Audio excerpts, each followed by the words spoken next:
Hey, hello, leaders. This is Paul Grau Jr., and welcome to Run to Your Leadership Challenges. So today, again, we're in Season 11. This is Season 11, Episode 2. And I kind of want to talk to you about my high-performance leader story.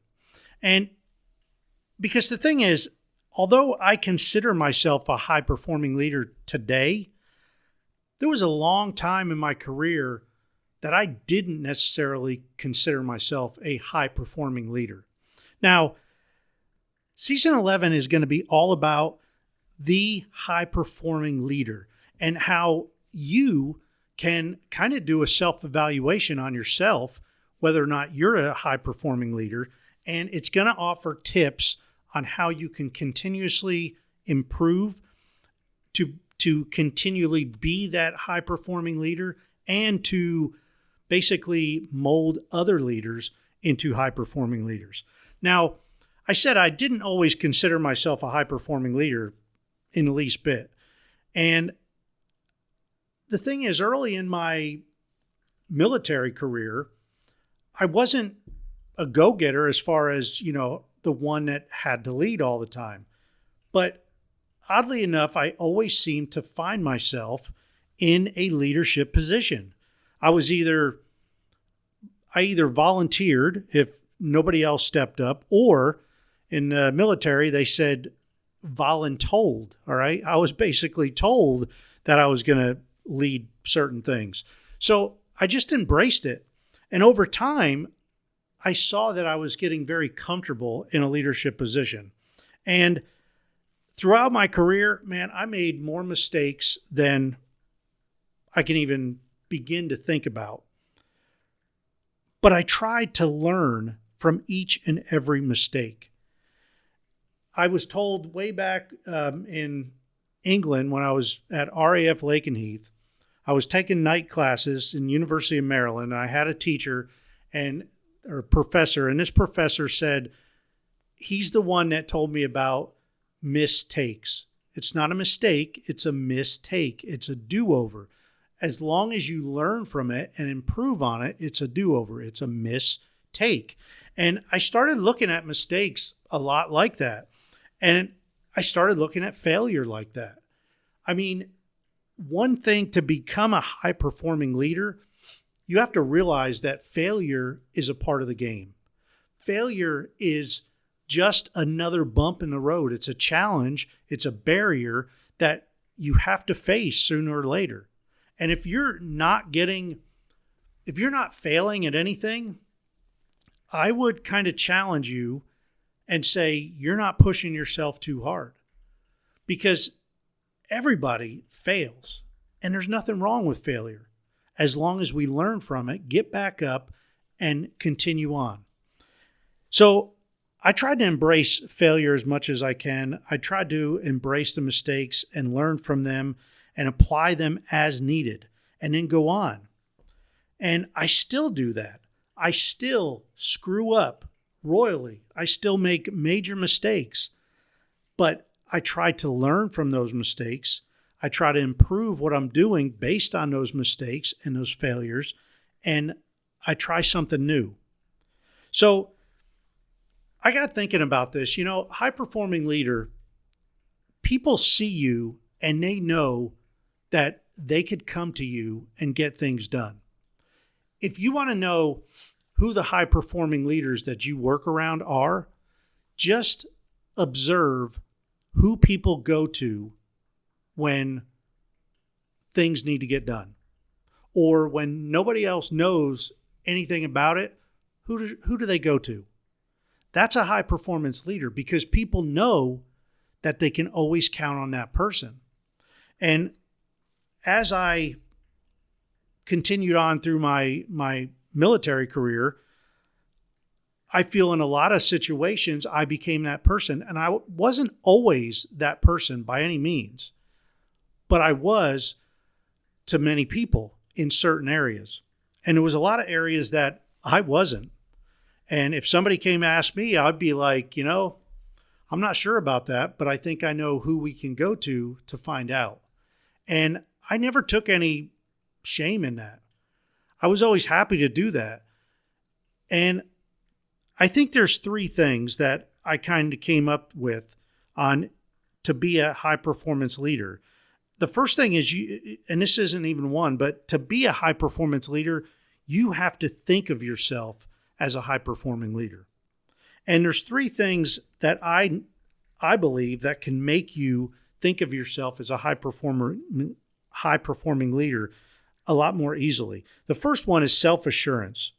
All right? You know what you know. And you can be really confident in your abilities on the things that you know. That's where that self-assurance comes from. You know, if people come to you with a certain situation, you know that you can help them because you know what you know. The second thing is limitations. Similar to self-assurance and you know what you know, well, with limitations, you know what you don't know. And like I said earlier, you have to be okay with admitting that you don't know that and for reaching out for help. So if somebody comes to you and they say, hey, I need help with this and this and this. Do you know how to do this? There's no shame in saying, you know what? No, I don't. Go find somebody else. No, you're not going to say that. As a leader, you're not just going to blow people off and say, I don't know, go ask somebody else. What you're going to do as a leader, the proper way, is to say, you know what? No, I don't know that, but I can help you figure it out. Or we can figure out who may know it that can teach us, or we can learn ourselves. And when you learn yourselves, there's a lot of trial and error in that process. And that's where the mistakes and the failure may come in. But I'll tell you, I'll guarantee you're going to learn more from your failures than you are from your successes. Because when you succeed at something, you know, okay, I did it, I could do it the same way. Is it always going to be a success? And if that's a question. Maybe the second time you do it that way, it might not be successful.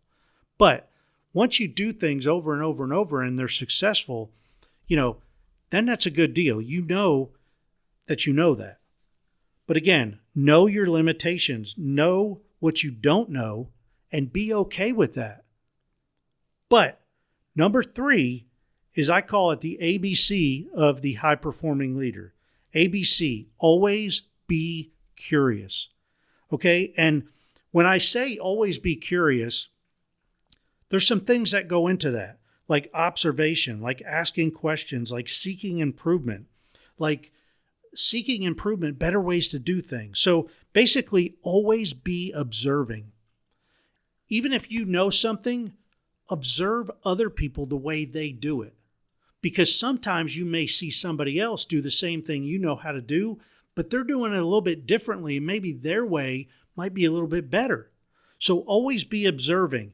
And if you see somebody doing it and you like that, always be inquiring. Always ask inquiring questions.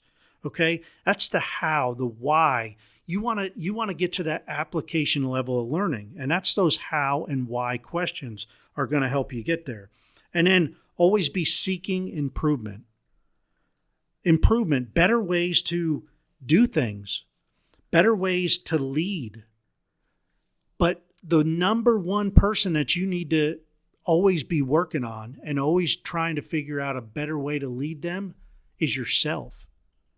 Because we need to lead ourselves before we can lead any other people, let alone a large team. So that's 3 things that I think will help you be a high-performance leader. Again, self-assurance, you know what you know. Number 2, know your limitations, know what you don't know, and be okay with that. And ABCs, always be curious. Observe, ask questions, always be looking to seek improvement in one way, shape, or another. All right, so that's it for today. Tomorrow, we're going to talk about more of this high-performing leader stuff. I'm setting up some interviews now. If you know of anybody that's a really good high-performing leader, I would love to have them on here. I would love to talk to them. And if they don't want to get on, I would love to talk to you. I would be willing to interview you, and you could tell me why you think a leader that you have or have worked for was a high-performing leader. So you can always reach out to me at paul@clcteam.com, and I promise I'll get back with you. And in the topic or the subject on the email, just say, interview, possible podcast interview or something like that.